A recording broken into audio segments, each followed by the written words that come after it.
Today we will be talking about one of the smallest countries in the world. Andorra? San Marino? Singapore? No, much smaller. The smallest island nation in the world. Yes, you may have guessed it, Nauru. A classic natural resources rags to riches story, but unfortunately with a tragic ending. Nauru was at one point the richest country in the world, per capita, for around 40 years. Lying between Australia and Hawaii, Nauru is remote to say the least, and the island nation is only 21 square kilometers, or 8.1 square miles. In addition, the population is just under 11,000 people, making it the smallest republic in the world. Around the beginning of the 20th century, the island had a lush forest in the center of the island, but all that remains today is a man-made industrial desert, known as topside by the locals. This was a result of strip mining of phosphate, a valuable fertilizer, by Australian firms shortly after the island was put under Australian administration following the breakup of the German colonies by the League of Nations following World War I. These phosphate mines would benefit the locals eventually. The environmental damage caused by the mining made it almost impossible for any other type of farming or industry. Since its independence in 1968, after being a colony for various foreign powers, Nauru has been completely self-governing. A new government, led by Hammer de Robur, was put in place, and one of the first actions was to take control of the previously foreign-owned phosphate mines. Instead of a few wealthy businessmen owning the mines privately, the mines were nationalized, and the wealth was shared. This anomaly made the average citizen very wealthy, practically overnight.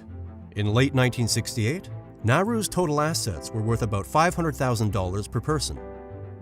The government also put in place various welfare measures, such as free healthcare. It should be noted that because of the small facilities on the island, the government would cover all costs if any citizen required medical care overseas, in Australia for example. There was free public transport, free college and university education, even if abroad, was covered by the government. Even the state newspaper was free.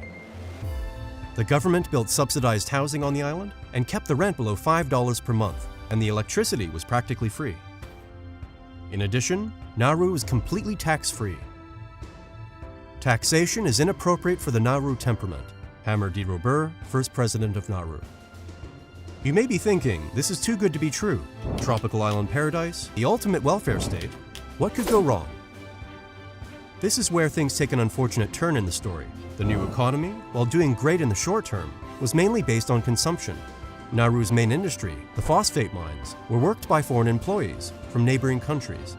Even the administration of the mines was handled by foreign firms. The contribution of local commerce to the economy was negligible. The Nauru economy is dominated by the government. In addition, the government spending at the time actually exceeded GDP.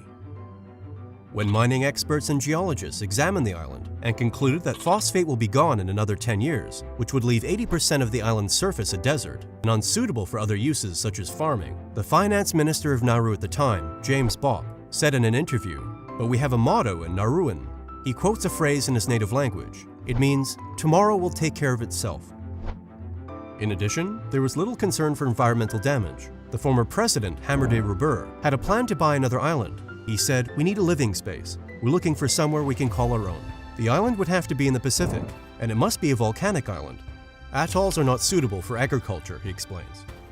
In a nutshell, this was the beginning of the end. There was plenty of money to be invested in something else at this time. There were some nest eggs from the phosphate income. The government paid a share of the earnings as royalty to landowners whose property was worked, and the rest goes into running expenses of the state, investment in businesses, securities, and trust funds. Nauru at the time owned around $400 million worth of stock. There were also foreign investments, in addition to securities purchases on Wall Street and other money markets, including a 52-story skyscraper in Melbourne, Australia, which was the tallest building in that city. According to a former British financial advisor to the government, by the time the phosphate runs out, the Nauruans should have well over $1 billion saved, more than enough, the advisor asserts, to maintain the present standard of living, even with an increased population. The problem with that assessment is that it didn't take into account the type of economy that Nauru really had. The economy was based on consumption and welfare only. No innovation, just spending. So even with large reserves for the future, there's only one direction it could go, and that is down. In 1991, Nauru's stockpile was $1.3 billion, which was very large for such a small population. But because of the misuse of funds by the government, just 20 years later, the stockpile shrunk to just $138 million. The national banks of Nauru filed for bankruptcy shortly after. As a result, all of the foreign investments were sold off. Even the golden egg of Nauru's economy, the phosphate processing factories, were eventually dissolved. It should be noted that there was another catastrophe happening in concert with the financial one, and that was the case of obesity.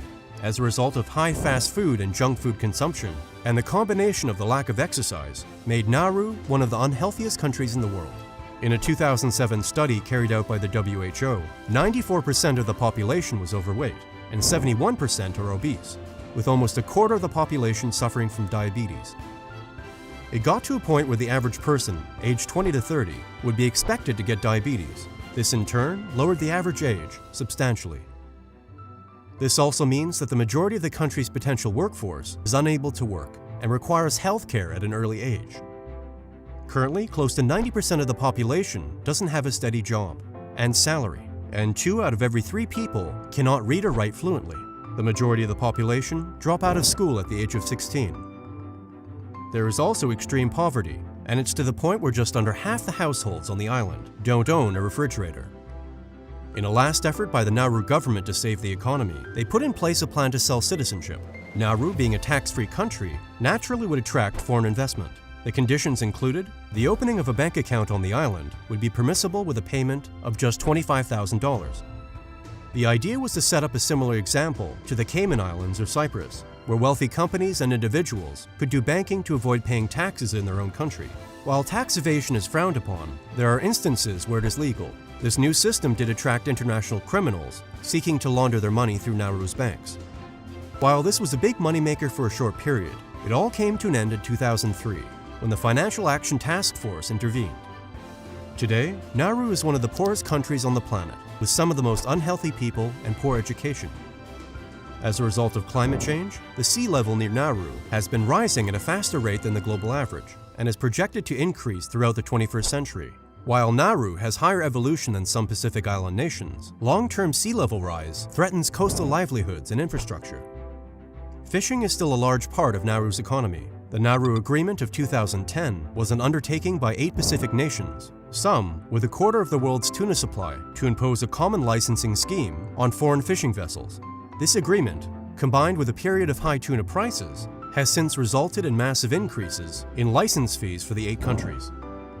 Adaptation and disaster risk reduction efforts are hindered by Nauru's lack of economic independence and its remote and inaccessible location. The fishing industry could perish. Without support and new approaches, climate change threatens to drive poverty. Nauru remains an example of an economic system based on one industry, with limited reserves, generous welfare, and no diversification or investment.